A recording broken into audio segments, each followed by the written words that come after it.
Welcome back to 8158 Stories of Sacrifice.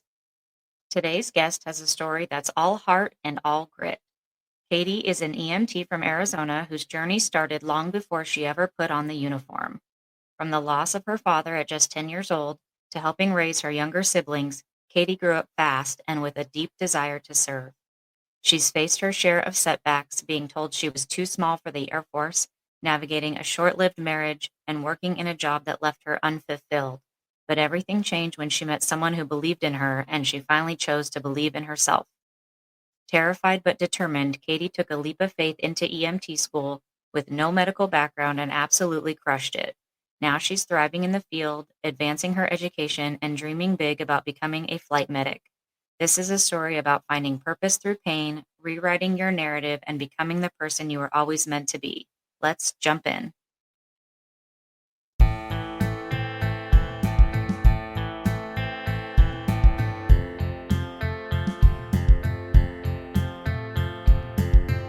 You're listening to 8158 Stories of Sacrifice, where we honor the bravery of the first responders and the families who stand behind them. Real people, real stories, real heroes. This is 8158.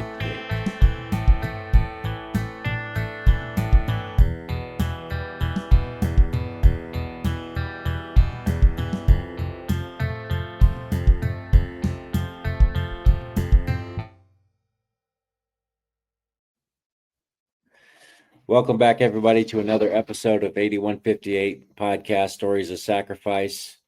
Today's guest, we have Katie. She is an EMS, and she has an incredible story to tell us.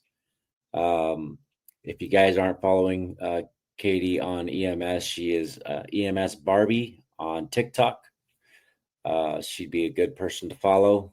She's pretty funny and amazing on TikTok. So if you haven't followed, go ahead and follow her on TikTok, EMS Barbie. Hello, Katie. How are you doing today? Doing good. How are you?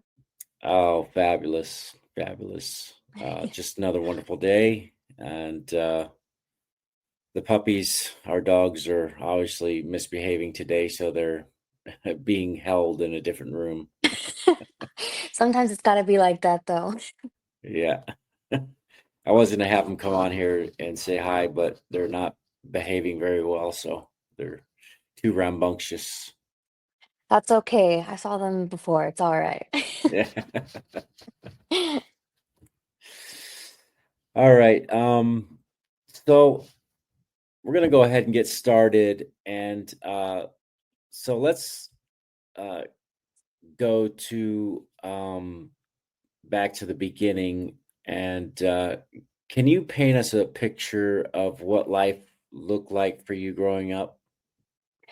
Well, I was born and raised in Arizona my entire life. It's all I ever have known.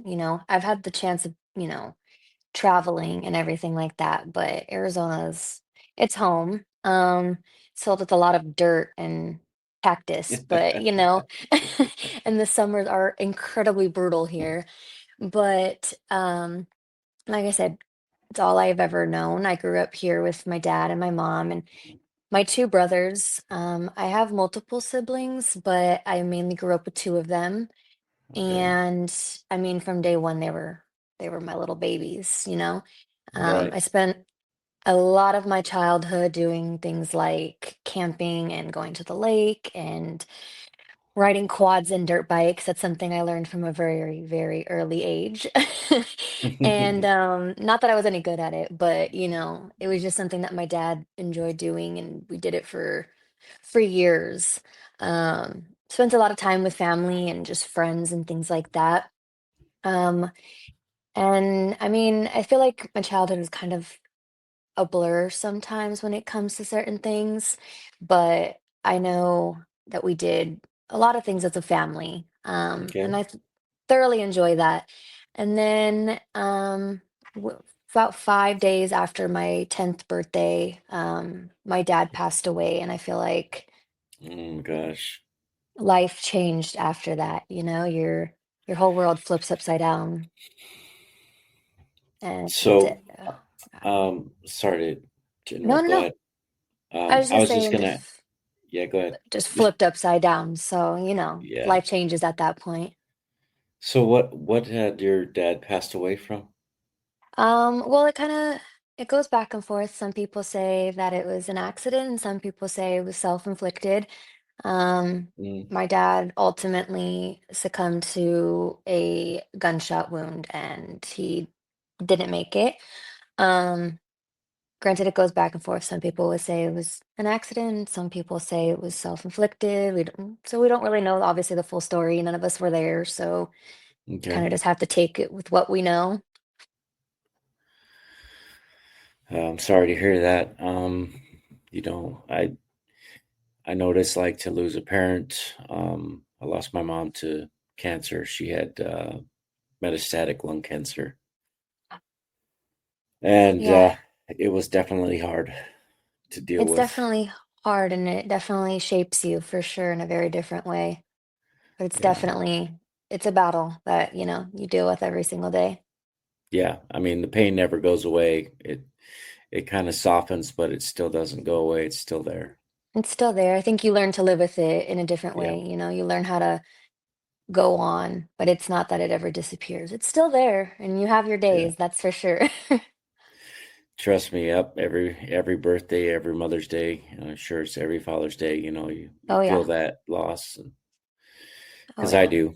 I know I do every day. So Yeah, it's definitely something you experience every single day. The holidays are the hardest, and the yeah, Father's Day or like the death days, when those roll around, it's like a really heavy weight, that's for sure. right. Now, with your father's passing, how did the loss of your father shape who you are today? It's definitely made me appreciate life in a very different aspect.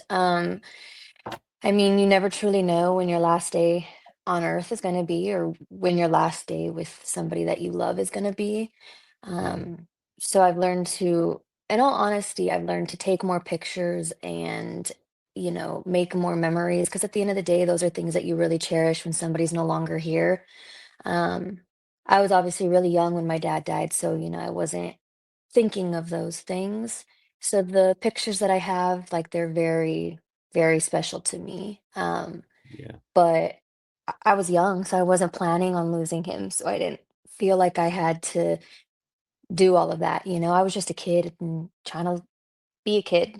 Um, it's definitely, like I said, made me appreciate life all in a different way, but it's also kind of driven me to do better and to be better and to really just kind of go after everything that I want, because again, it could be your last day. So, you know, like they say, like live with no regrets, do what you're gonna do and do what makes you happy and that's that, but it's definitely I feel like made me stronger in a lot of different aspects. A lot of the things I do in life are for him. So I just have to keep being strong, yeah, It's also made me realize like the little things in life, like they matter, but certain things don't. Like I can't let certain things get to me and bug me and things like that because there's just so much more to life than worrying about that stuff. hmm, exactly. And like I think it's also given me another outlook on like my family, I'm really close with my mom. I'm really close with my two brothers. They're literally my best friends, Growing up, they were really young when it happened. I mean, one was 5 and one was 1. So they don't Yeah, really remember anything, but I was 10 and I kind of could grasp it a little bit differently than they could. Um, but it's definitely made me a lot closer with my mom and my brothers too, During this time, our whole world changed and we kind of had to learn to live without somebody who was a very important role in our lives. So I think, it kind of made me grow up a lot faster than I expected. Um, I was there for my mom, but I was also there for my brothers. She was going through a really hard time, and She needed that extra support, and I was that. I took care of my brothers, when she was having those bad days and just was struggling. Um, so it definitely made me a lot closer to my brothers and my mom because I feel like Yeah. we've experienced something that not everybody understands. And I mean, I don't ever want anybody to ever understand that. It's incredibly painful, but um and now like my brothers are 16 and I'm 19, I think, and they Okay. are my best friends. They call me for literally everything. So it definitely made me appreciate my family a whole lot more too. Yeah, they definitely look up to their big sister. Maybe a little sometimes too much. They call me for Too literally much. everything. They're like, "Can I have money for lunch?" I'm all, "What? You have a job." Okay. No. Yeah. Yeah. So you had mentioned that you helped raise your siblings pretty early on. Do you think that's where your heart for service started? Like, were you always the helper growing up?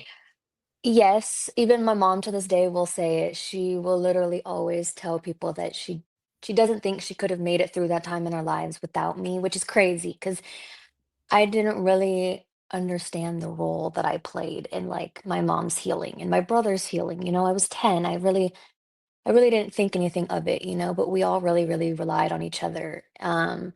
And I think doing all of that has it made me realize like the passion that I had for helping people. Um, and it also showed me that I was good at it. I mean, obviously it's very different like with your patients and then like your siblings, but it it comes down to the just wanting to help people. And so yeah, I definitely think taking care of my brother at a very young age kind of helped push me into knowing that I wanted to be in a career where I could help people, where I could, make a difference. Because I know what I did for my mom and my brothers made a difference. My mom will tell me every single day, that I'm the one that helped her through it and helped my brothers. So I wanted to put that towards something good. Um, Okay. and I mean, I really didn't know what I wanted to put myself towards. Like I went back and forth a lot, especially, when you start hitting high school and things like that, you kind of everyone's starting to figure their life out, and I thought I had mine figured out. I'd planned to join the Air Force and I said, I can help that way. And that didn't work out. Unfortunately, they kind of took one look at me and was like, you're too small. Eat a cheeseburger, eat a chocolate bar. And I was like, Yeah. oh, okay. And so I kind of had to tell myself that probably wasn't the path that I was supposed to be on. Um, but so high school, definitely, I would say, I continued helping take care of my brothers. I continued, being there for my mom. And I feel like that put a lot of pressure on me because again, in high school, you're trying to figure out your life. Everyone Hmm. seems to know what they want to do. And, it felt really weird when I was the one person in high school that was like, I don't know. I went back and forth a lot. And it was kind of like a confusing time for me. I feel like everyone was, I'm doing this, I'm doing that, I'm applying to this college. And I was like, I don't even know what the heck I want to do. Um, and so I continued through high school, really just trying to, maintain good grades and figure out all of that. And junior year definitely was probably the most confusing time for me. Um, that's when everyone really starts to buckle down and be like, hey, this is what we want to do, because senior year is rolling around and senior year is, it's your last year, but you should have some idea of what you want to do, but definitely not Yeah. me. So I was a little lost, a little confused. I That was a hard time, because you've got your family, you've got your friends, you've got like everyone at the school trying to tell you like, okay, you got to figure out your life. But I was just trying to make it through junior year. That was a very hard year. So yeah, it was, yeah, I, So you were kind of lost, and do you remember what was going through your mind at that time, or just you just had a whole bunch of mixed emotions going on?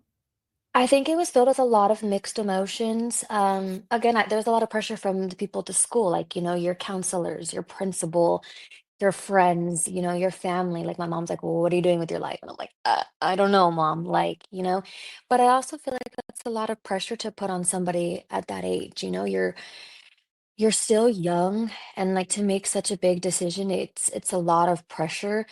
Um, and it sucked. I spent a lot of time crying and stressing because I felt like I was behind, that I didn't have my life figured out. And, my mom was always like, "You need to figure it out, you can't fall behind." And so I always had this like thought in my head that I was behind because I didn't know what I wanted in life. Right. And like I said, I tried to do the Air Force. Again, they took one look at me, and with my size, they were like, "Eat a cheeseburger, eat some chocolate bars, you need to put some weight on." But it was like, little did they know I was trying. It just physically wasn't possible for me. Um, and so I ended up, I guess, kind of putting that plan off to the side because I was trying to just tell myself probably wasn't for me. Mhm. So then I went through junior year, and I was stressed. I fell really behind my junior year, um, to the point to where I almost didn't graduate my senior year. I was taking Wow. 6 online classes during the time of my senior year, plus trying to do my in-person classes. I actually didn't know that I was gonna graduate until, like, 2 weeks before senior year ended. Wow. Um, so that was another stressor, you know what I mean? I was trying to catch up from the fact that I kind of fell behind junior year. So with the Air Force being kind of out of my mind, I started looking into nursing. I really wanted Okay. to work in like a specialty with children. And I think that again comes from helping take care of my brothers. It's just something that I was passionate about. I knew I was good with. Um, but it didn't call to me, I guess. Like I was interested in it, but it was just not something that I felt 100% passionate about. And EMS had always been in the back of my mind. You know, it was something that I had always thought about, but I didn't really think that I was, I guess, good enough to do or like smart enough. I didn't think that I could actually do it.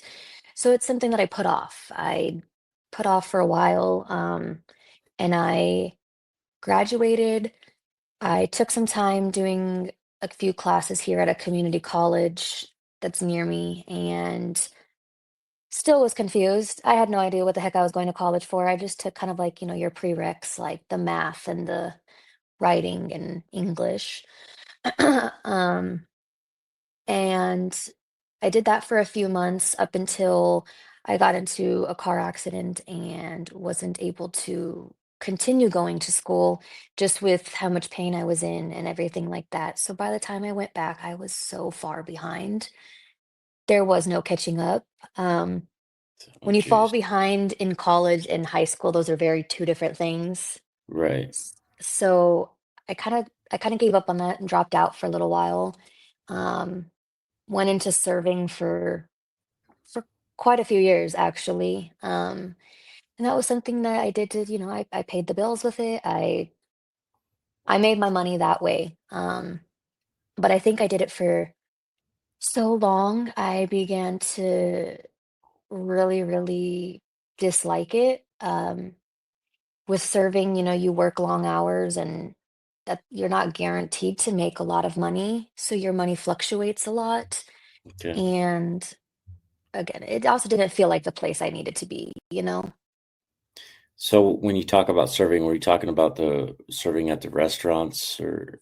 Yes, yeah. I worked at a few Okay. restaurants. And I mean, I worked at one through my high school time too. My grandparents own a restaurant. So it was something that was already like, I guess, like natural to me. Mhm. Um, But after doing it for so long, it just was like I was tired. I was burnt out of doing it. And again, the money fluctuates. I could work for 8 hours and come home with like $400 in tips, and then I could work another shift and literally come home with like $30, because the It's never days, guaranteed. yeah, never guaranteed. Mm, And so I continued to do that for years. But again, it paid the bills, so I guess at this point it didn't really matter. Um, and then in like 2020, I believe, I met my now boyfriend and was still serving at the time. I actually worked at a place called Top Golf. And I think that kind of was like my breaking point because Top Golf is very hit or miss. You get mm, like really good days or really, really bad days where you're like, nobody's in your section. It's a very slow day. You're getting cut early. You're going home with like $20. yeah, Um, and I didn't feel like that was a good thing for the both of us. We're trying to build a life and whatnot, and I needed something more stable, not only for like myself, but for us as like a partnership. Um, and so I ended up like just hitting my, I guess like my breaking point, and I was like, I can't keep doing this. I need more in my life. Um, and again, EMS was always in the back of my mind, so I said, you know what, I'm gonna jump right in. I'm gonna do it. Um, and that's exactly what I did. My boyfriend actually was like, "You can quit your job, focus strictly on school." mm, And I said, Okay." So I went down to a college down here and was like, "All right, what do I need to do?" And basically, I just had a giant checklist I needed to check off before they could even put me in the class. Um, Nothing crazy, but I finished that and was able to be enrolled in EMT school, and it was terrifying. I didn't have any medical background. I had no idea what the heck I was getting myself into. And comes down to like can I do this? Can I make it? Um, so I did that. And again, I didn't have any kind of medical people in my family. I mean, the only person that was really medical was my dad, but he was no longer here. So it okay. was kind of like I was going in with no idea of what to expect. That's actually how I kinda came here on TikTok, was because I was searching for those content creators that posted about EMS, because I was like, "Please give me some insight." Um, and that's actually kinda how I, like, made my following on here, was throughout EMT school and now, obviously. Um, but EMT school was probably one of the best things I've ever done. Yeah, I could imagine it was a terrifying moment for you going from not knowing what you were going to do to jumping into something that is a major field. Because you even said that you were terrified to go to EMT school with no experience or support, Mhm. other than the support system from your boyfriend, guiding you, letting you know that it's okay to do that. Um, so what really pushed you through that? What gave you the strength and the courage to kind of overcome your fear? Honestly, I think it boils down to the fact that I know that I wanted more for myself. And I really wanted to put myself into something where I could give back in any way. And it came down to the fact that I knew that it was something that I wanted. And, I used my dad as motivation for a lot of it. I I wanted obviously to make him proud, even though, he's not here anymore, but I was his only girl. So I know that he wanted me to be destined for good things and to be destined for bigger things. And so I used him as my motivation. I kept pushing, and I'm like, this is for him. And Mm, it was for myself as well. I was bettering myself and doing something that I knew that I was passionate about. And it also came down to wanting to help. I mean, I know it. I know everyone always tells you in healthcare, like, you can't save everyone. And that can be a really hard thing to kind of grasp in healthcare. But wanted to be able to give my knowledge and skills to somebody to try to help them in hopes that maybe a family wouldn't have to experience the kind of pain and loss that my family does. Again, we've talked about it. It's saved. You deal with it every single day of your life, and I truly didn't. I don't want any other family to have to go through that. I don't want Mhm. them to get the news that their family member didn't make it, and now their world is flipped upside down, and they have to learn to live their new normal. And so that was just kind of something that I used to push through. But I also, again, I knew what I was capable of, and I just needed to push through. Mhm. Um, I struggled through junior year, and I think that's kind of another thing that pushed me through was that I wanted to prove to younger me that I could do it. That even though Mhm. we struggled junior year and we struggled senior year, I still was able to do something good with that. Um, but mainly, I would probably say my dad was like my entire motivation through it all. Because again, I don't want anyone to feel what I have to every single day and what other people Yeah. have to experience. So I imagine he's probably looking over your shoulder and kind of guiding you and showing his support through that's his kind of what I spirit. hope so. Yeah. His spirit was guiding you. That's kind of how I feel about this podcast is that my cousin is looking over my shoulder and showing his support and guiding me because this is not something that I ever expected to do with my life. I have a full-time job, and this was something that we decided to do in his honor. And initially, we didn't really think it would go very far. We just wanted to shed light on our first responders and just let people know that they're people too. And, people love and care about you guys. And, you have families, and these families want you to come home. And it was just amazing on the outpouring that we received. And the, the motivation changed a little bit because of a lot of things that were coming out. And we realized that, my cousin wouldn't want this podcast to just be about him. He would want this to be about his brothers and sisters in the first responder field because that's the kind of guy he was. He was a very humble person, and he wanted us to care for his people. And I love that. I love it because I think, working in this field, sometimes you can feel kind of alone and isolated. And, you know, sometimes we're not really treated like people all the time, we were screamed at, yelled at, and threatened, and I think it's very, very important to kind of shed light on some of the things that we go through and how some of us got into this field to begin with. Mhm. um, but I also think it makes people feel less alone, knowing that other people probably go through the same things that we do. It's just a good feeling to have support, because not a lot of people have that. Mhm. And I think shedding light on first responders can be very beneficial. Not a lot of people know what this field entails. A lot of people don't know the things that we see or go through and have to deal with. So shedding light on that can be really good. I mean, heck, like I said, when I started EMT school, I had no idea.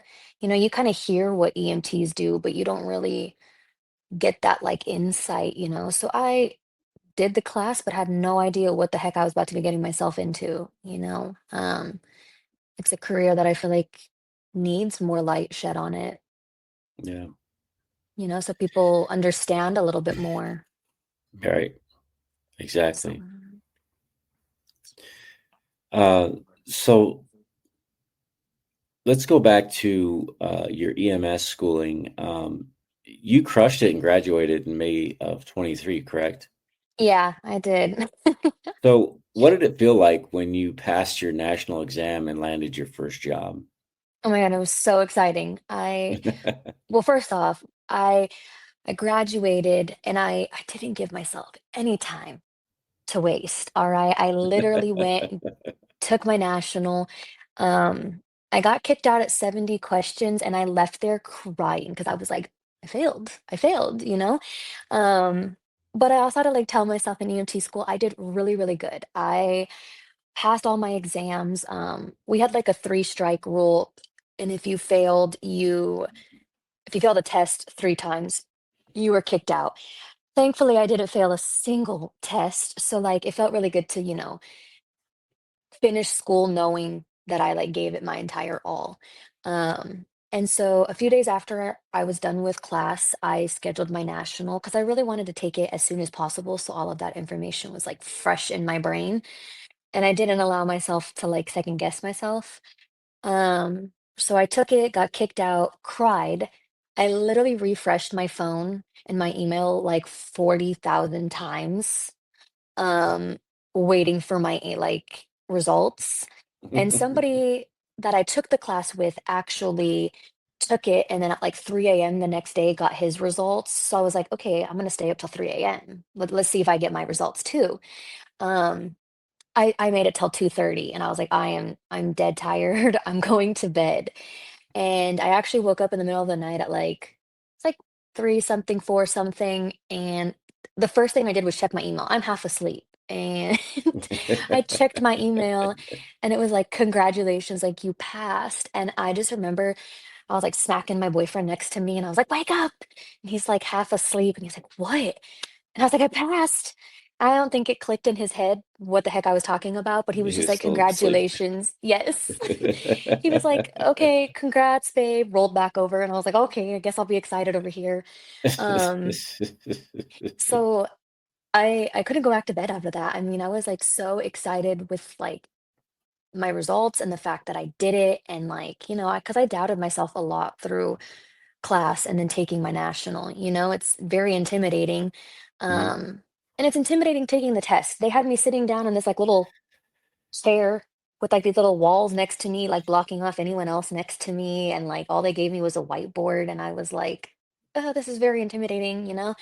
Um, and when you get kicked out, they don't give you any kind of like, hey, you did great. It's kind of just like, wait for your results. So it could have gone either way.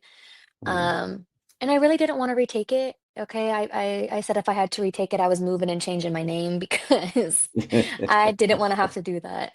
Um, but after I got those results, I moved on to getting my state cert, and got that the same day. So I literally applied at two different companies. Um, and I had my first pick. So I applied there first, but I was like, I can't put all my eggs in Eggs my in one basket. Yeah. basket. So I Hmm. applied at another company, and was just like, okay, I guess we'll see. Within the hour, my first pick actually emailed me back and was like, we want to set up an interview. And I was like, oh, whoa, whoa, this is moving really fast. Um, but it was like exciting. It was like super, super exciting that even though it was moving like 1,000 miles a minute, it just felt really, really exciting to finally be like on the right path. Right. And Right. so I actually got an interview at both places, but the my first pick, which is actually the company I work for now, um, wanted me within like the next few days.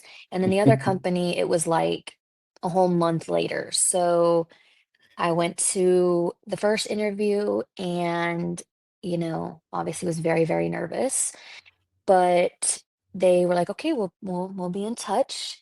And within like a day or two, I received trying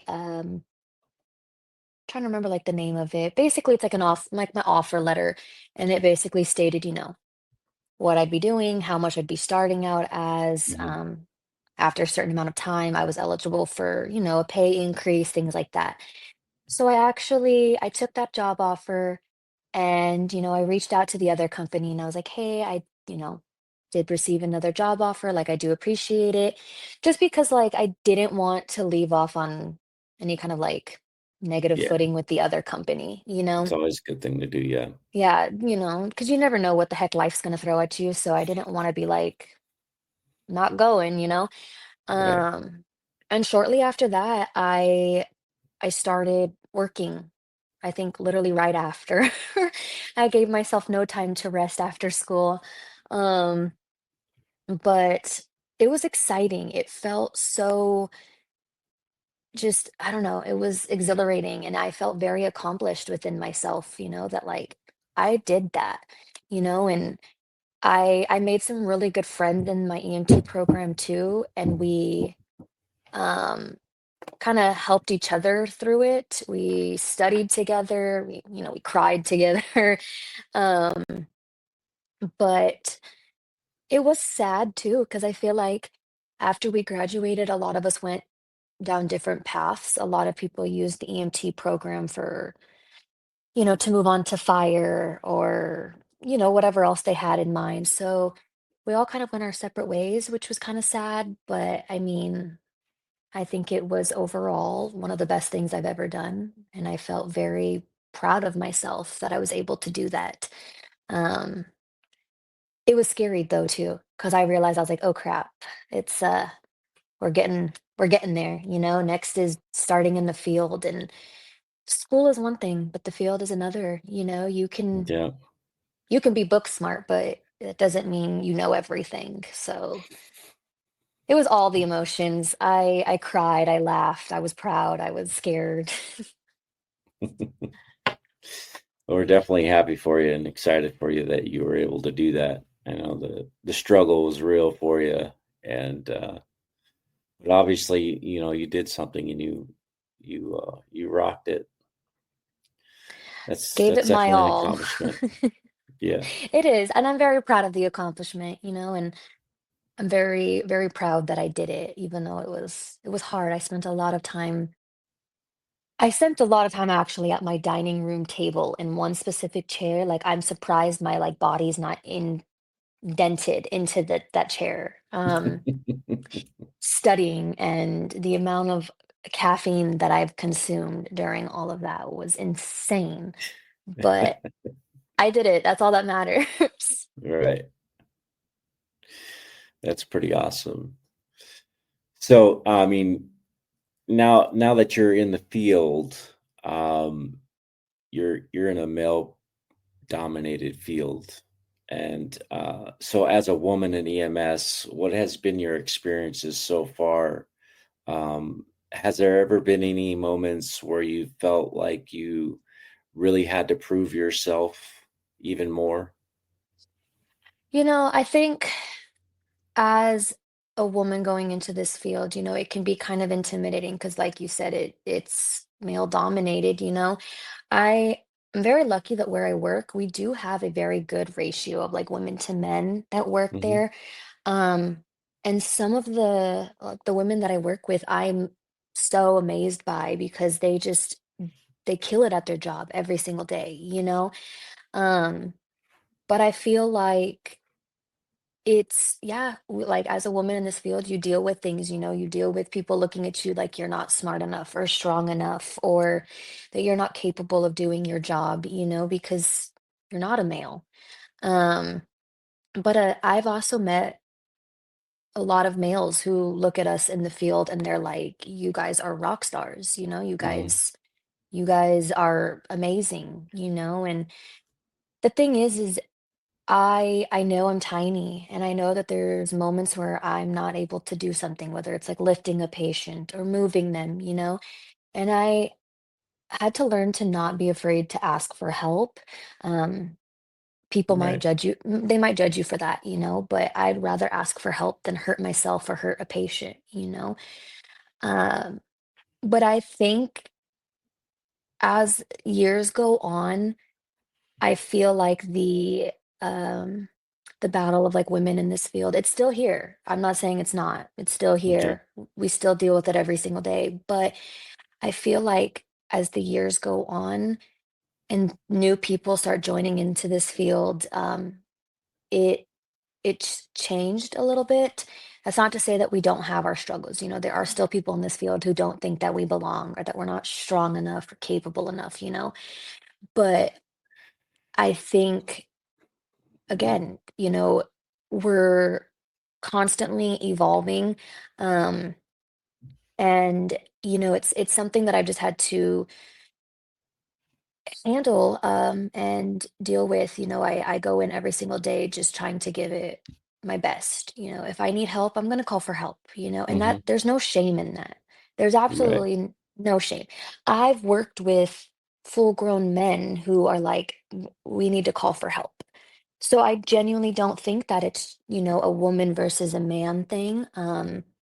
I think that if somebody needs help, then that's okay. It doesn't matter what gender you are.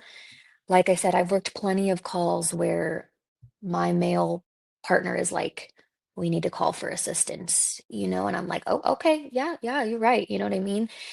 And Right. there's nothing wrong with that, like at the end of the day, we're all in this field trying to do one thing, you know, um, and we're trying to help and be the best that we can. And I'll never understand why, women are looked down upon in this field because I've met some of the most amazing people who are like absolute rock stars at this job. They are amazing.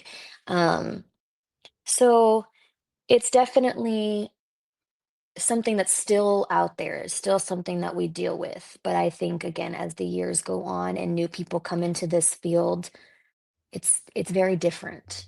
Hmm. Um, I have had a conversation in the past before with somebody where it was like it's sometimes like the older generation that will, have the thought process of like, they don't belong in this field. Um, and as like the newer generation comes in, it kind of changes. Again, we still deal with it, but I think, I push through and I show them what I'm capable of and I give it my all. But I'm also like 5 foot nothing. So if I need help, I'm calling for help. Like There's nothing wrong with that. I'm like, I need law enforcement, I need fire here. Like, but there's nothing wrong with that, like Right. it's better to be safe than sorry too. You don't want to hurt yourself, you don't want to hurt your partner or your patient, there's no shame in it, you know. Right. So Yeah. You're definitely not going to lift no 300-pound lady off the ground.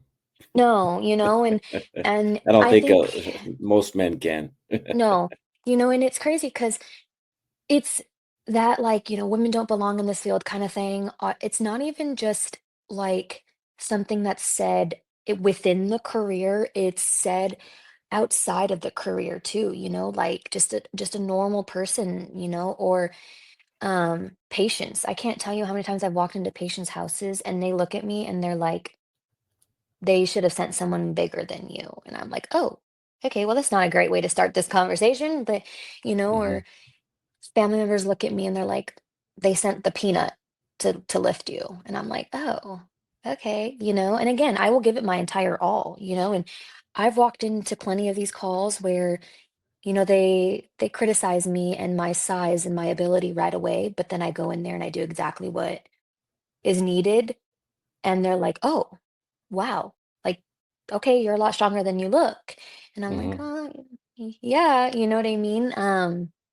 But so I feel like the that thought process doesn't just happen within the career though. It's outside of the career. When I tell people I'm an EMT, they're like, "Can you even lift your patients?" And I'm like, "Well, I also do have a partner. Like I'm not doing it all on my Right. You're own." not doing You it by know what I yourself. mean?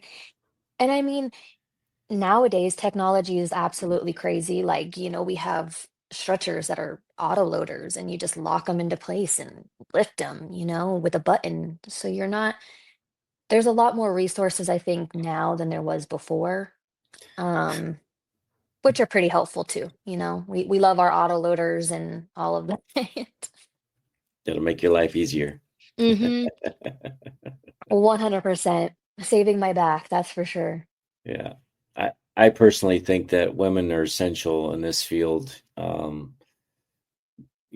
because women are definitely a lot different than men. They have different personalities, they have different sentiments, and I think it's essential to have a little bit of both. It's kind of like it balances out, you know what I Mhm. mean?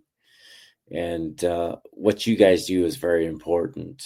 And it's unfortunate that you have to live with that stigma of being a female, and not only just being a woman but being a smaller woman. and you deserve a lot more credit than that, because it takes more than just brawn to do this job. Hmm. It takes knowledge, smarts, and the ability to get the job done. I think it's knowledge and like you said, smarts, and I think also like compassion, is Exactly.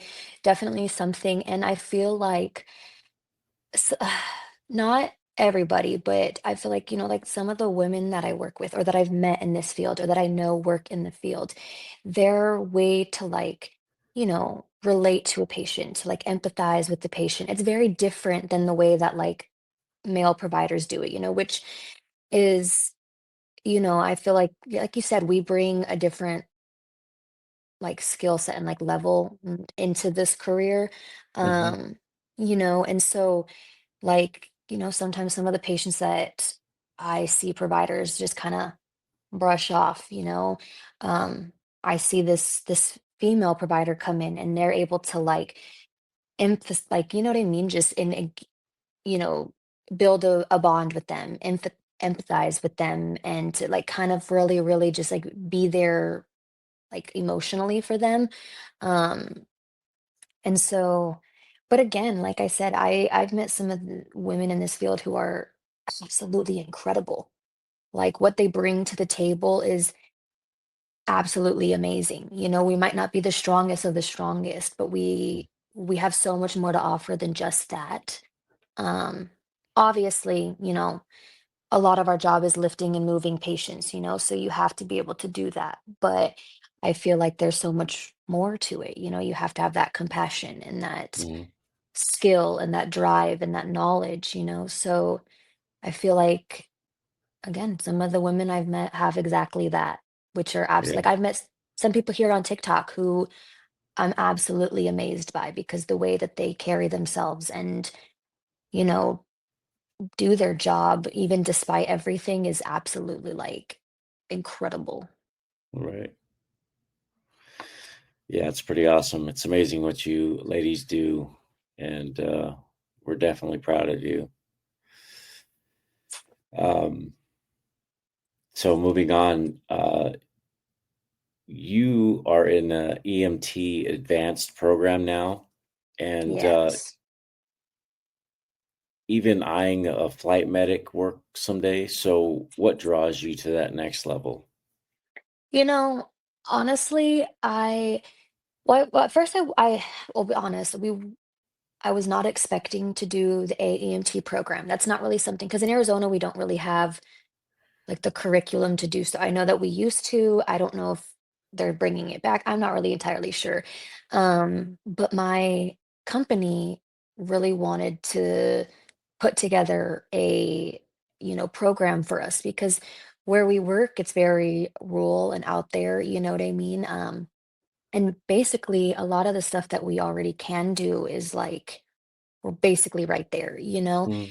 So they wanted to put us through the program, but they were only putting a few people through the program. So it was kind of We will return after this quick ad break.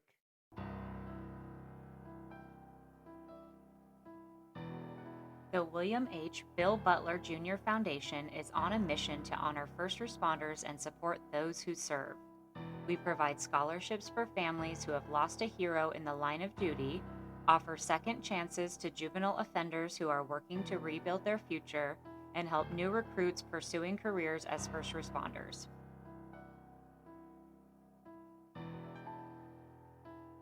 Through generous donations and the sale of merchandise, we're building a community that uplifts, empowers, and creates lasting impact.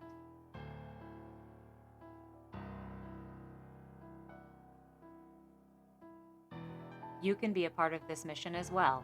Visit 8158podcast.com to donate or shop today. Together, we can support those who serve, honor those we've lost, and give hope to those who need it most.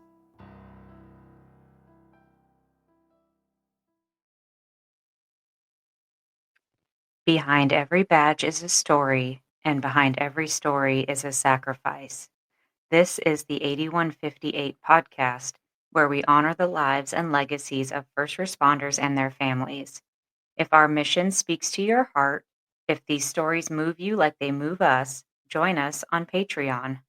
For just $5 a month, you'll get ad-free listening, exclusive merchandise, behind-the-scenes content, and video episodes only available to our patrons. This isn't just a podcast, it's a movement, and you can be a part of it. Support us at patreon.com/8158 podcast. Let's continue to share the stories that deserve to be heard. Nerve-wracking because it's like, okay, are they going to pick you? Are they not? And so I put in my application and I was just like, okay, we're gonna pray and pray that like, I get accepted because it's not only beneficial to me, but it's beneficial to my patients, that extra knowledge, those extra skills, that kind of thing. So it's very beneficial in all aspects. Um, and that's exciting. I'm almost done with that. I literally only have like 3 weeks left. So Oh my we're gosh. I know, we're almost there. Um, and then like I said, so I work very rural, so we deal and with a lot of like the flight crews. We utilize them a lot, because we get patients that need help and it's just going to take us too long to ground transport them, So Hmm. we work alongside flight crew quite frequently, actually. And it's something that I'm absolutely like mesmerized by just what they do and being in the air and all of that. I'm so intrigued by it. Um, so I've definitely looked into that. I mean, first I'm obviously getting my A, and then the next step will be paramedic. So once that's complete, then Hmm. I can look into to flight medic, but overall, that is like I think my end goal of where I really want to be in the future. Um, but I think, continuing education and your training and things like that, it's beneficial to you as a provider, but to your patients, because you're able to bring that extra knowledge and skill set into all of these calls that you run.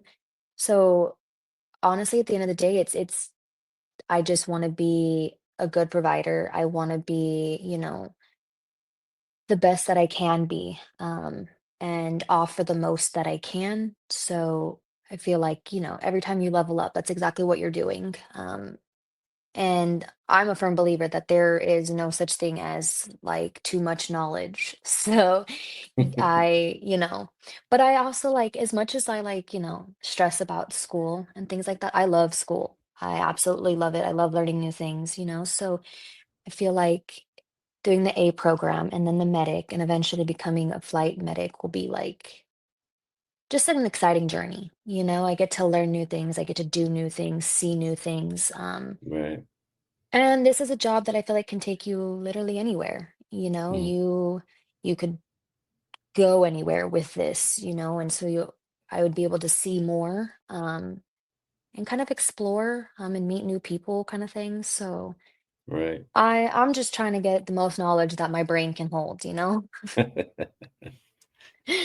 Well, I think that, with your determination and your amount of tenacity that you are going to achieve your goals. And we're rooting for you. I appreciate it. I really We really do. are. All the support here on TikTok is absolutely amazing. Yeah. I think you're gonna be very successful. And we're gonna be very happy for you and we'll be rooting for you. I appreciate that. I definitely will need that kind of support going through it all.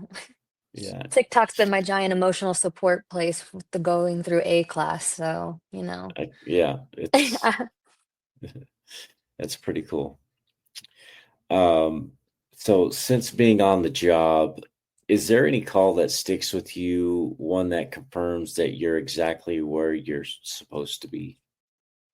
Um, I don't think it's necessarily one specific call. We run a lot of calls, it's ranges from toe pain to somebody who, doesn't want to live anymore, and you have to really know how to handle those calls. But I think one of like my favorite things is like after we run a call, whether it's toe pain or somebody who is just having, a bad day, whatever the case may be, I absolutely love like when they look at you and they're like, thank you for what you do, you know? I ran one and the lady just held my hand and was like, thank you. Like, I appreciate you. Like, I appreciate what you do. And it just, it felt so comforting, you know, because again, we deal with a lot of negativity in this career, whether it's from the outside people or people within the career or, you know, your patients who yell at you and threaten you, you know. So it can be really rewarding when you have that patient who looks at you and is like, I'm very grateful, you know, and then it Yeah. makes you feel like, you know what I do matters, you know.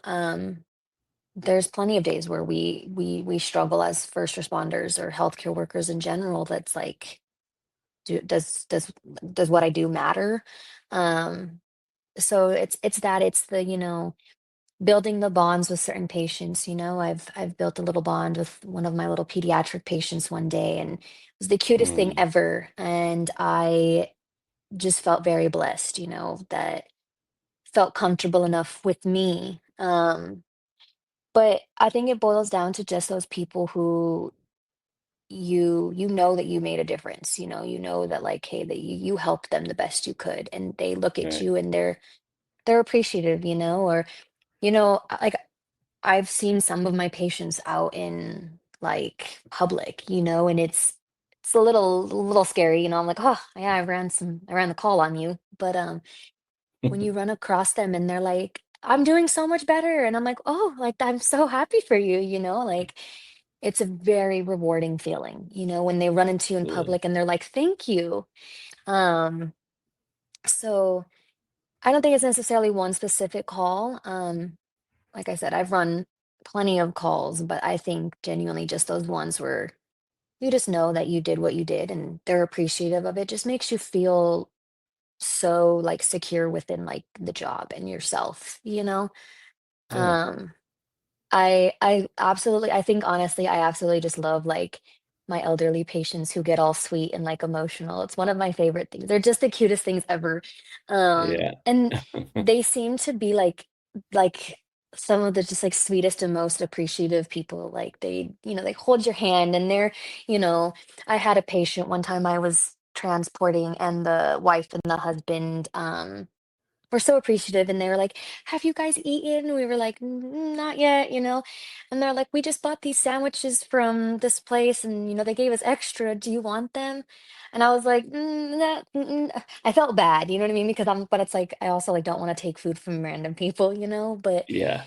they're like, "You guys need to eat too. You need to eat," as they're like in the back of the ambulance with us, and I'm like, Right. "I'm more worried about you." Like, Yeah. but so cute. They're like offering us sandwiches, and I was like, they're just so sweet, you know? Um, so yeah, I think it kind of it's different every single day, and, you know, you run into those patients who are just so appreciative of what you do, and, you know, the ones that constantly are like, I'm sorry," and I'm like, "Don't say sorry, like, you know, that's what we're here for." Um, you know, or the ones that open up to you about, like, what's going on, you know?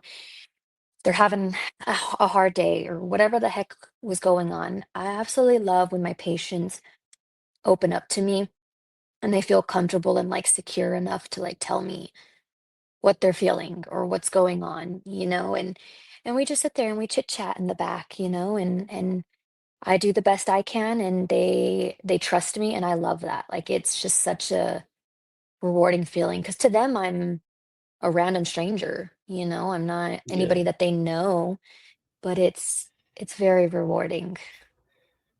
That's pretty awesome. Yeah, I love it. It's definitely seems like an amazing experience. Sure, you had good calls and bad calls, but the good Oh calls yeah. always outweigh the bad ones. I mean, like I tell everybody on TikTok, you know, I've only been doing it for 2 years. So I know a lot of people will look at you and be like, you've only been doing it for 2 years, like you haven't seen anything. But I've had some pretty wild calls and some calls that have stuck with me, but I also have some really good calls that I remember and I'm like, yeah, that was a good feeling, you know what I mean? So I just try to remember all the good versus all the bad. That's pretty awesome. Has being an EMT changed you, your personality or your mentality, or you has it changed you emotionally? Yes, yes. I will say before even like being in this career, I was already like really sensitive. Okay, like you look at me wrong and I'm crying. Um, but I think, like I stated previously, when it came to like losing my dad, it made me appreciate life and like people around me and appreciate like those little things. And I think being an EMT has kind of done the same thing. Um, I, have experienced calls that again that will stick with me, and it can be very hard and it can be very challenging. Um, but I've also, tried to I guess make myself like stronger and to, speak up if need be and to reach out and get help if I need it. Mhm. Um, but it's made me realize like some of the resources that we have, not a lot of people have. I've seen and run on plenty of people where their living conditions are not ideal and they don't have help and they don't have family. And it's absolutely heartbreaking because these are the same people that we're running on frequently because they don't have anybody. Mhm. And I think seeing that and seeing like some of the things that these people deal with and the conditions that they live in and the fact that they don't have anybody it can be really tough, and it makes me, I guess, more appreciative of what I have, but also makes me try to be the best I can be for those people, because they don't have anybody, they don't have anything. And it's heartbreaking to see. Um, but I also think running on some of the people that I run on, I realize that we are all battling different things, okay, every single day. We all have our own life and stuff going on, and so you kind of learn to be patient and to be understanding.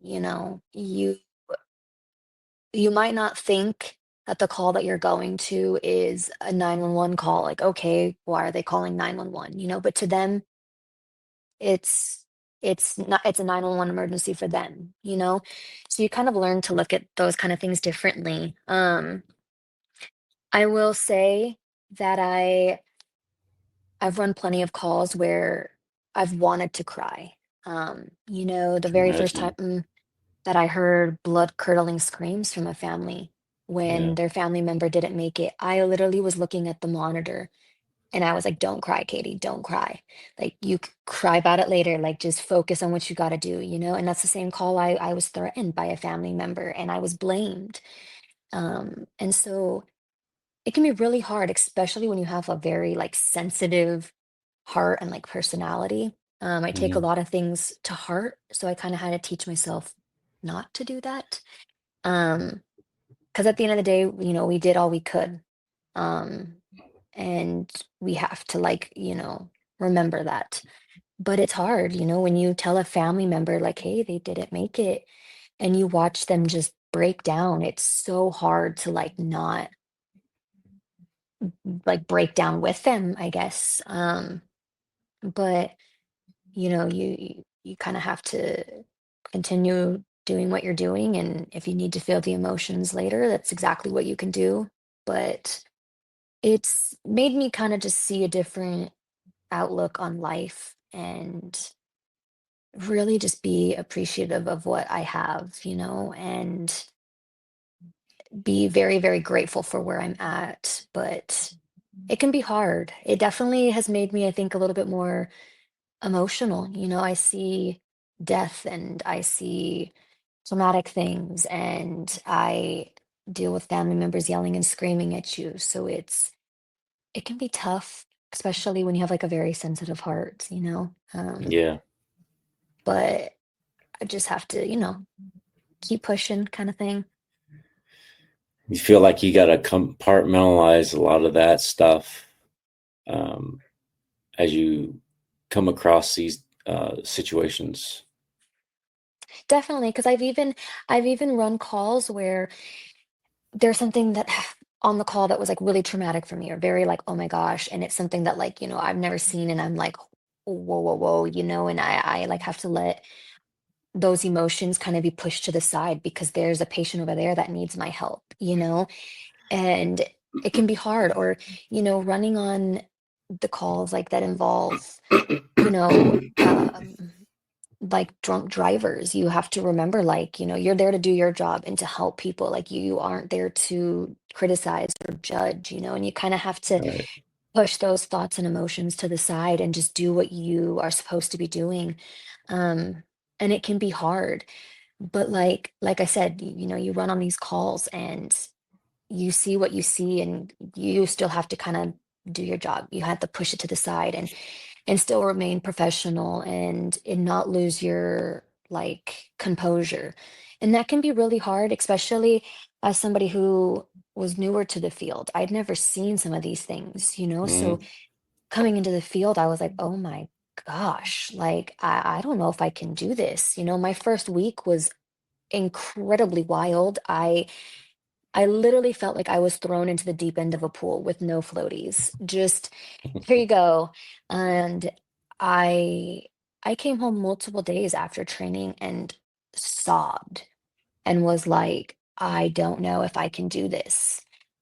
And I still have days like that. I've run plenty of calls where I come home and I'm like, what the heck? Like, am I strong enough to do this? Mhm. It can be hard, especially because you see these things and then you come home to your family and you kind of live like this normal life, like, oh hey, yeah, I didn't just see what I saw today, and it can be Right. very hard not to bring that home with you. There's been plenty of shifts where I've had rough shifts and I have to come home and then it's like, oh yeah, it's somebody's birthday, gotta go to a birthday party, and it's kind of just like, how do you separate the two? It can be very, very Yeah. hard. Um, and also it can be hard when you are around people who don't work healthcare because they're like, why is she isolating? Why is she sad? Why is she emotional? And it's something that they don't really quite understand. I mean, and that's not their fault, you know what I mean, at all. But it can just be really hard. And I think that's where a lot of people feel alone and isolated is, who do they have to turn to during these Mhm. times? Um, I've come home and I've looked at my boyfriend. I'm like, I've just had a very, very bad day. I just need, some alone time, or I just need to nap. Like, let me just sleep and, I'll wake up and we'll go from there. But it can be challenging. Again, I've only been doing it for Yeah. 2 years, so it's still something that I'm learning. I'm learning how to process all of those things. Right. So you don't have a support group or anything like that to kind of release a lot of the traumas that you've seen or anything like that other I than your have boyfriend? Yeah, I have him and a lot of my friends now work in healthcare, so that's very, very nice, whether they're like nursing or they're EMS. It's really nice because I can fall onto them if need be. Mhm. And they get it. Like they get the hours that I work. They get the fact that after some shifts I just don't want to do anything. Like I just want to come home and rot in my bed, with my snacks and my TV shows. They get it. I think sometimes it can be kind of hard when you have friends that aren't in healthcare, um, because they understand that, you are having a hard time, but it's really hard to like relate and like understand fully. And again, that's not their fault, and so it can be hard. Our company, like if we need to reach out to anybody, they have that, they offer it, which is very, very nice. And we have like what is it called? Like a chaplain that we can speak to Okay. during things like that. Um, but I think it comes down to like feeling okay, I'm ready to talk to somebody. Sometimes you just don't want to talk. And I know that can be really bad because we kind of just push it off to the side and don't talk about it. But it also comes with like the fear of like, Are they going to judge me for feeling this type of way over this call? Because this call might affect me, but it might not affect somebody else, you know? So it comes down to like, are they going to judge me because this call affected me and or are they, do they understand? And, you know, like I said, every single one of these calls that we run affect all of us very differently. So what might affect this person isn't going to affect this person. So I think sometimes it can be kind of scary to come out and talk about how you're feeling because you fear like the judgment or the rejection or, you Hmm. know, just just all the emotions. Thankfully I have amazing friends, and they don't judge, they're right there to say, "Hey, if you feel this way, your feelings matter," you know? So, I'm grateful for that. I definitely rely on my friends a lot for that support and comfort because they understand, and that's kind of I feel like the biggest thing is having somebody who just understands and is willing to listen. Right. That's pretty awesome. I'm glad you have that support group. We all need some kind of a support group, to kind of let things out so they don't boil over Oh, and yeah. to where, the traumas affect you mentally, physically, and emotionally. Oh, yeah. Yeah. 100%. I've experienced that, with childhood traumas, and I let it build up. And 40 something years later, it exploded. And now I Oh, have to yeah. go to therapy and counseling and take medications because I have severe anxiety, panic attacks, and all that stuff. So, It's hard. yeah. It's definitely hard. I know that it's really hard sometimes to ask for help too, Yes. it's it's tough, but like I we were talking about here on TikTok, it's May, which is Mental Health Awareness Month, and a lot of us have come forward and are like, hey, if you need to talk, we're here. Yeah. Even if you feel like it's not that important, like to you it is, because you're feeling some type of way, you're feeling this, you're feeling that. It's important. And so we've come out to say, hey, you're not alone, and I think that's the biggest thing, especially in healthcare. Like, Yeah. with the things that you see and that you deal with, it's so nice to not feel alone. Everyone deserves to feel like they have people to fall back on, Hmm. and so that's why I think, this month is really nice because I love watching people advocate for mental health. Feel like we need to do it more for Yeah. sure. We need to take it seriously more, especially, we start talking about healthcare and the struggles that these, healthcare providers face every single day. But that goes for everybody, whether you're in healthcare or not. We all are fighting battles that people don't know about. And some people feel alone, and that's not what we want anybody to ever feel because it's scary and it's sad. Right. And one thing I would like to let everybody know, um, with our guests and also with the people that are listening or anybody out there struggling, uh, you know, me personally, I'm not a licensed therapist, but, I am somebody that understands what, you know, traumas feel like and having to live with traumas. And I'm always open to have people call me or to have people message me through TikTok or whatever. And just if they just want a listening ear, if you just want to talk, you could just come and message. If you don't want me to say anything, I won't say anything. I'll just sit here and listen I think because that's sometimes that's all such a people good need. feeling. Yeah, sometimes all you need is somebody just to listen. I mean, sometimes people are like, "Hey, I don't need any advice. I don't need any input. I just need somebody to like listen to me get this off my chest." And I think Hmm. that alone is very, very important. And I've come out to and said, "Hey, if you guys ever need anything, like my messages are open, you know?" And I've had a few people reach out and message me, and it's it's a really good feeling to know that people can come to you and open up to you. I had one yesterday message me, and this person was like, "Thank you for your video." Like, it truly, made me feel good. And, I was like, well, if you ever need anything, like my messages are open. If you need advice, like you said, I'm not a licensed therapist, okay, but I can listen and I can give you the best advice that I know, and if Hmm. you don't need the advice, I'll listen. If you need to laugh, we'll laugh. If you need to cry, we'll cry. Right. Um, but I definitely think mental health is definitely something that we needed to do better about. Because we're Exactly. all we're all facing demons and Yeah. fighting battles, and it's scary. I mean, I struggle, it's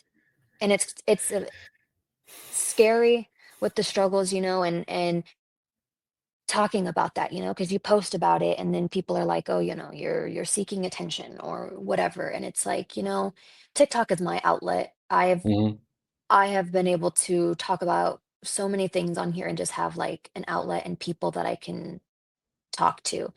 Um, and so we just need to be better about not judging and telling people that they're, attention seeking, like they are reaching out for help, and that's exactly what we need to do is be that help for them. Right.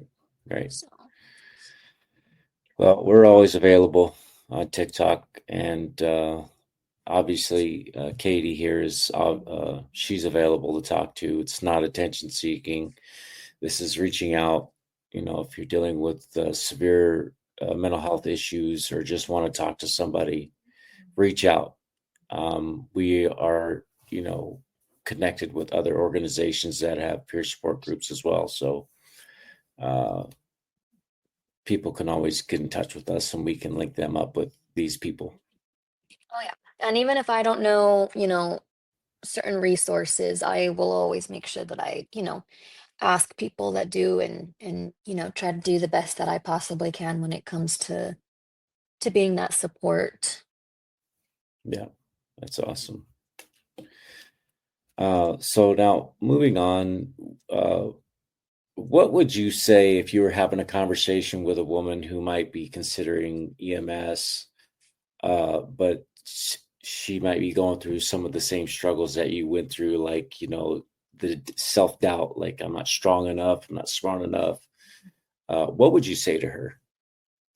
I would tell them that they are so capable of doing it. Like I said, Mhm. I face those struggles and those doubts and the constant, people um trying to tell me, "Hey, are you sure you can do this? Are you?" And that came from people I knew too that were filling my head with like that self-doubt, and I'm like, your family, your friends, like you're not supposed to be filling me with self-doubt. You're supposed to be supporting me. Um, but in all honesty, one of the biggest things that I have learned in the last 2 years is let people think what they're gonna think.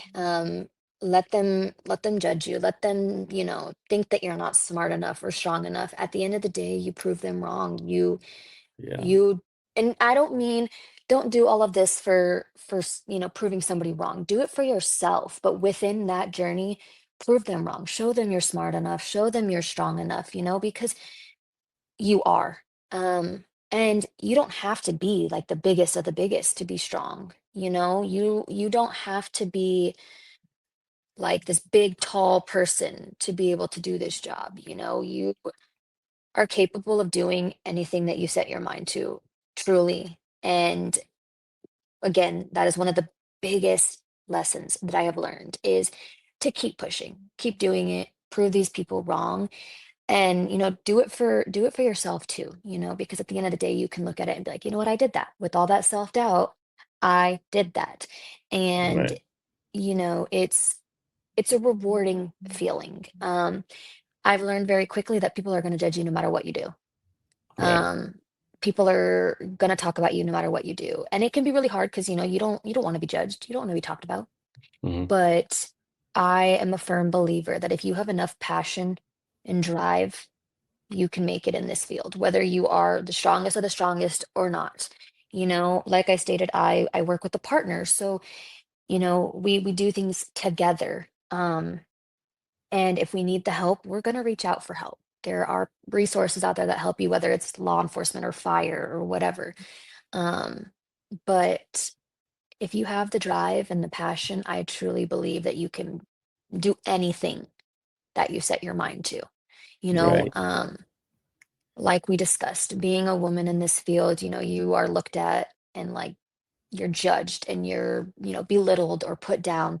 And it's something that I feel like a lot of people here on TikTok and in the, healthcare field deal with.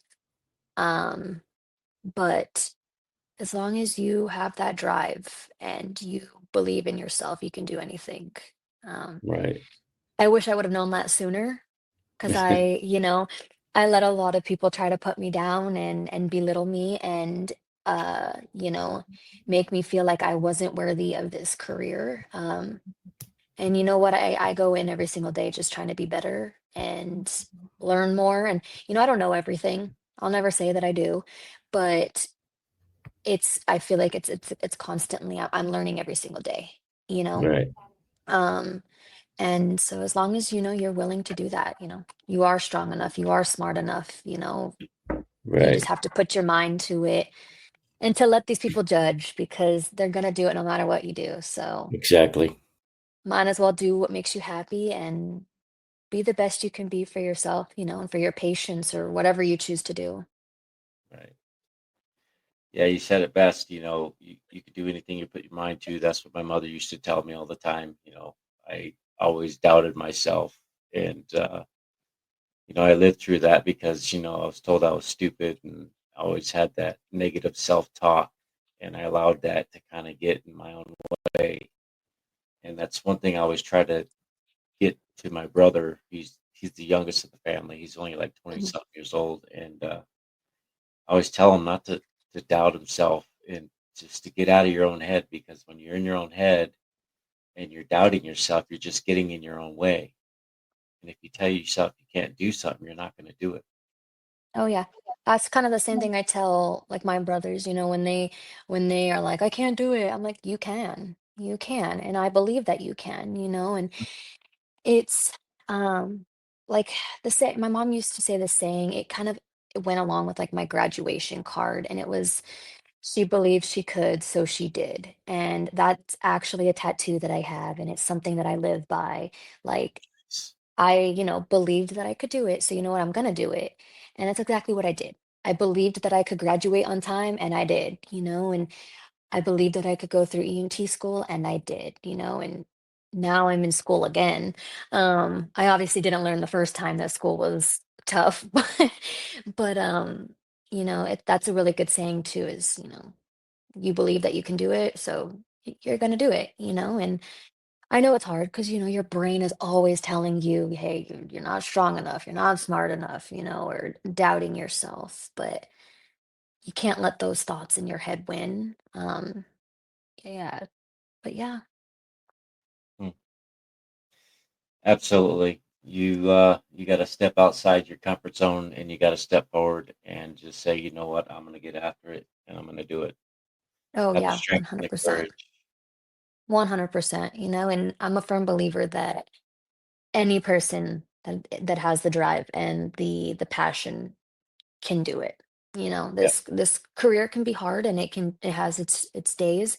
Um, but if you want it bad enough, you can do it. absolutely. It's worth it. It's worth everything that I had to go through to get here. So, Yeah. So I just wanted to ask you one last thing. What does sacrifice mean to you now after everything you've been through? oof, that's a good question. That's a really good question. I think it can mean a lot of different things for different people.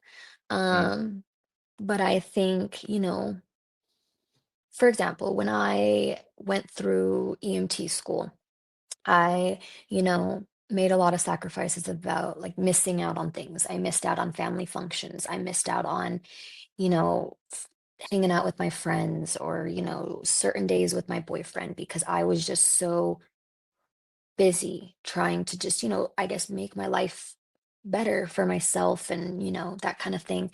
Um, and it was a really tough sacrifice because I I missed out on a lot of things. And even now, I miss out on a lot of things. I work 24-hour shifts and I miss out on birthdays and anniversaries and holidays and things like that. And it could be tough. I miss out on a lot, but that sacrifice is worth it because I'm doing something, one that I'm passionate about and that I worked so, so hard to get to.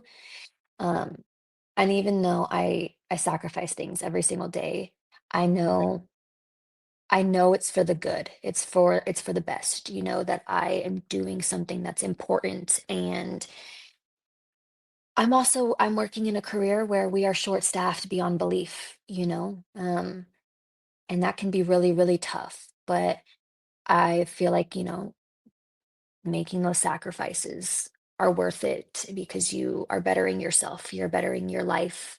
Um, it's not always easy, I'll tell you that.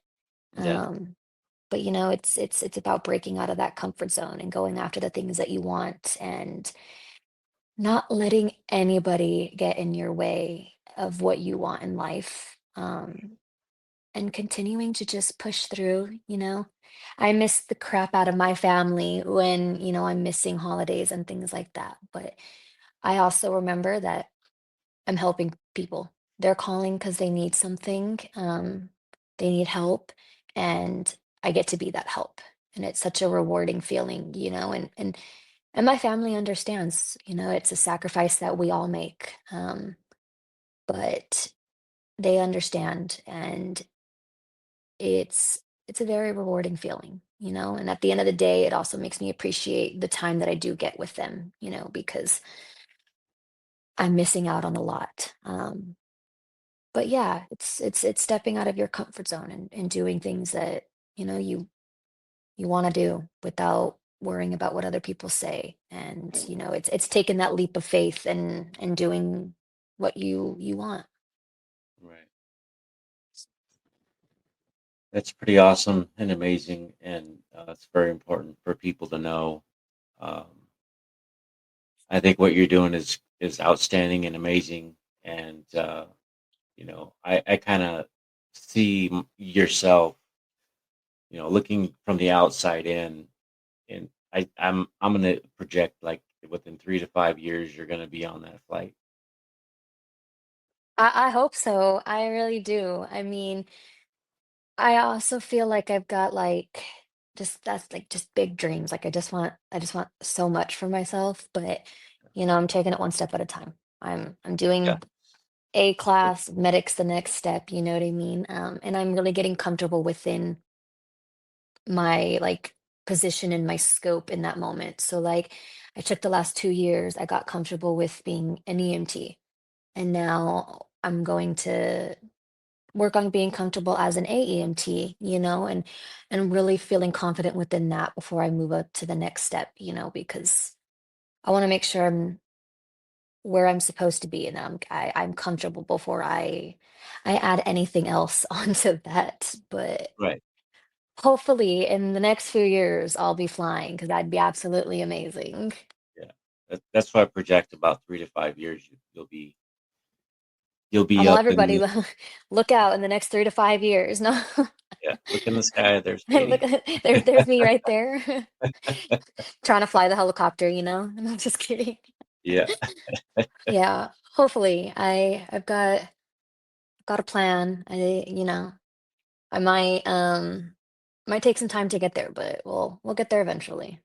Yeah. Just keep at it. You definitely have what it takes. You have the strength, you have the knowledge, and you definitely have the intestinal fortitude to push forward, and you're not afraid. That's always like that it's a good feeling, like being told those things. This career is filled with, a lot of self-doubt and worry and whatnot. But to have people, even just here on TikTok, like the people that I have on here that are like full on supporters of me and they want to see me do good and they're there is just it's such a good feeling. Like I'm very, very lucky to have my little TikTok support area. Because it's crazy. Sometimes a stranger can support you more than people that you know. Um, Right. and I'm very, very lucky with some of the people that I've met on here. They are incredible. So I know that no matter what path I go on, they're right there, wanting to see me do good. And they're there if I need the support or the assistance, which I'm very grateful for. So Exactly. Yeah. We're going to continue to follow you, and hopefully within the next few years we'll have you back on here, and you'll be on that chopper I know that'll be consistently. even cooler. Yeah, it would be so awesome. And it was definitely a pleasure and an honor to have you on here. And I was, actually glad that you decided to come on here, because I like a lot of your reels. I think they're funny, they're cute. It's just, you being you in your the way you are. You know what I mean? It's intimidating. I mean, like when we did the little like pre thing, I was like sweating the entire time, and then right now I was like sweating, and I was like, oh my gosh, I'm so nervous. But Yeah, I, I mean, this isn't something I've done before, so it can be kind of, scary, but it's kind of exciting at the same time too, because people get to kind of hear my story and hear other people's stories that you guys, have interviewed. And yeah, it's stepping out of my comfort zone, which is what yeah, I've been trying to do more. So I'm excited. It definitely, and hopefully in the next few years, I'll come back on and I'll be some flight medic over here flying, but yeah. I definitely appreciate it. I think people hearing more stories from us are it's definitely really important, and it can really help somebody, I think. Right. It does. It helps a lot of people. All the way from dispatch to corrections. We've pretty much interviewed a lot of people. I mean, it this has gotten so big that we have decided that we're going to do 2 episodes a week instead of one. So See, and it's good. People, need to hear that side, hear the stories of people, especially dispatch too, because I mean, I feel like sometimes dispatch is forgotten about. Mhm. And, hearing their stories too are it's incredible. I've heard some people talk about, their job and things like that, and it's you know Yeah, what I mean? But they're kind of forgotten about sometimes, and honestly, I rely on my dispatchers a lot when I'm at work, so absolutely. Yeah, they are just as important. They might not be out in the field, but they are, just as important doing what they do. So it's nice to hear everybody's story from dispatch to corrections. We all kind of go through our own things, but it's also just really nice to know, what other people face every single day. yeah, and you guys get a better understanding of everybody's traumas and everybody, their daily routines and the things that Oh they yeah. go through personally and stuff like that. Might Uh, make it better to work, alongside them too, to have more of that like understanding. exactly. So, You know, um, so I mean, it's important to know all sides and for everybody to kind of know everything about what you guys do, yeah, 100%. and just to know that you guys are human as well. You guys aren't superheroes. You don't wear capes. You're not made of steel, but you're people. You have hearts. You have I think families. that's something definitely people forget is, we're all human too. Like you said, we don't wear capes. I mean, if we did, I'd be wearing a bright pink one, but um, we Super are, Barbie. yeah, super Barbie on the back. Yes. We're still human, we still deal with the same things that somebody like that's not in healthcare deals with. We still struggle, we still have bad days. We're still human. We're gonna have days where we're, off or tired or whatever. And I think people tend to forget that. They see us, in uniform and they, like you said, think we're superheroes and can make all the change in the world, but Yeah, there's, we still are human and still feel the same things that everyone else does. So it is definitely nice, for us to come on here and talk about that, in hopes that people kind of see that, we still deal with the trauma and the, everything you know, Right. like you said, we're not superheroes. Yeah. Exactly right. That's all we have for today. I just wanted to let everybody know this is Katie, EMS, and she is on TikTok as EMS Barbie. If you are not following her, she should follow her because she is funny, amazing, and she's definitely knowledgeable. Um, it doesn't matter how long you've been in the field, she still is one smart little cookie. So, I appreciate it. I really do. And I appreciate you having me on here and, you know, hopefully, hopefully the little things I said, can make a little bit of a difference. I'm sure they will help make a difference for people that are listening. I appreciate it. Thank you so much. You're very welcome. It's been a pleasure and an honor to have you on here, Katie, and we definitely appreciate it from the bottom of our hearts. And we also thank you for your service and everything that you're doing. And just keep it up. We're praying for you. We're rooting for you. So, I appreciate it. Thank you so, so, so much. yeah, you're very welcome. You have a All right. wonderful day, and You too. Stay safe. yeah, oh, we'll be getting in touch with you soon. Okay. Sounds All good. right. All right. Bye. Have a good one. Bye. You too.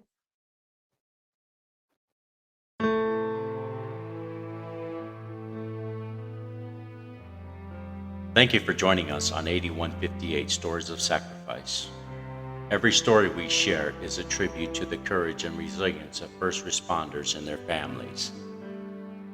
If this episode impacted, encouraged, or inspired you, please subscribe, leave a review, and share with someone who supports first responders. Follow us on all social media platforms at 8158 Podcast for updates. 8158 Stories of Sacrifice is a team effort. Rico brings the stories to life through casting, writing, original music, and editing.